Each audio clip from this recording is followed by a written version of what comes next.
Assalamualaikum warahmatullahi wabarakatuh. Perkenalkan, nama saya Vivi Irawati, NIM T 2018-1042 dari kelas PAI A1. Di sini saya akan menjelaskan sedikit tentang peran kepala sekolah dalam mengembangkan kecerdasan spiritual guru. Untuk memenuhi tugas kepemimpinan pendidikan Islam yang diampu oleh Ibu Siti Aminah. Langsung saja, apa sih yang dimaksud dengan kepala sekolah? Kepala sekolah itu terdiri dari dua kata, yaitu kepala dan sekolah. Kepala itu diartikan sebagai pemimpin ataupun ketua, dan sekolah itu diartikan sebagai sebuah lembaga pendidikan di mana tempat menerima dan memberi pelajaran. Secara sederhana, kepala sekolah itu diartikan sebagai seorang tenaga fungsional guru yang diberi tugas untuk memimpin suatu madrasah ataupun sekolah di mana diselenggarakan proses belajar mengajar atau tempat di mana terjadi interaksi antara guru dan murid. Sebagaimana dikemukakan dalam pasal 12 ayat 1 Undang-Undang Nomor 28 Tahun 1990 bahwa kepala madrasah bertanggung jawab atas penyelenggaraan kegiatan pendidikan, administrasi sekolah, pembinaan tenaga kependidikan lainnya, dan pemberdayagunaan serta pemilihan sarana dan prasarana. Ada beberapa fungsi dan tugas kepala sekolah. Yang pertama adalah fungsi manajerial, yaitu kepala sekolah itu harus bisa dan juga handal dalam memanajemen serta mengatur setiap kegiatan yang ada di sekolah.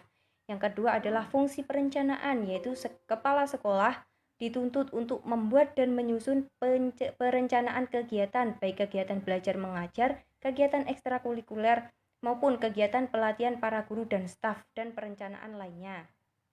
Yang ketiga adalah fungsi pengawasan, yaitu kepala sekolah mempunyai peran dan fungsi dan juga wewenang dalam menegakkan keadilan dan juga peraturan yang berlaku di lingkungan sekolah.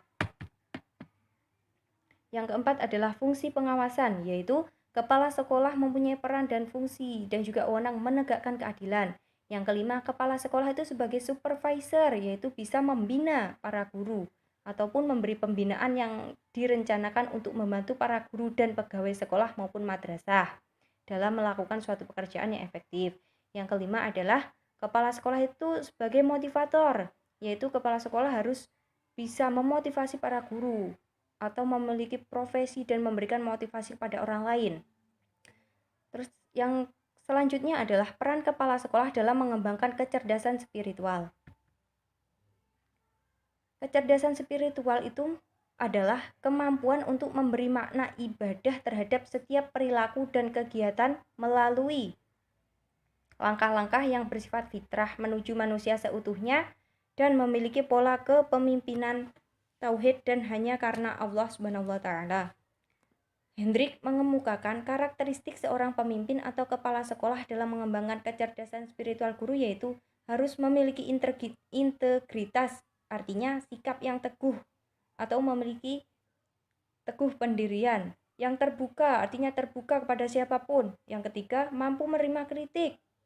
Terus yang keempat itu harus rendah hati. Yang kelima, mampu menghormati orang lain dengan baik. Yang keenam, terinspirasi oleh visi. Yang ketujuh, mengenal diri sendiri dengan baik. Seorang kepala sekolah itu harus bisa mengenal dirinya sendiri agar bisa menjadi seorang pemimpin yang lebih baik lagi. Nomor 8, memiliki spiritualitas atau memiliki jiwa keagamaan yang baik. Selanjutnya adalah selalu mengupayakan yang terbaik bagi diri sendiri dan orang lain, khususnya untuk sekolahnya.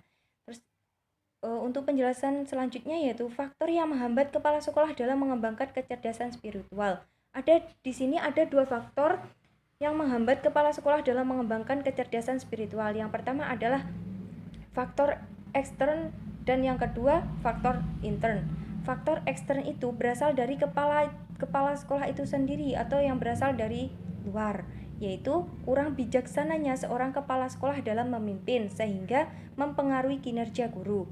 Yang selanjutnya faktor intern, yaitu faktor yang berasal dari dalam, yaitu faktor yang berasal dari dalam diri guru tersebut. Misalnya kurang konaahnya dalam bekerja ataupun kurang ikhlas dalam setiap tanggung jawab yang diberikan kepala sekolah pada guru tersebut.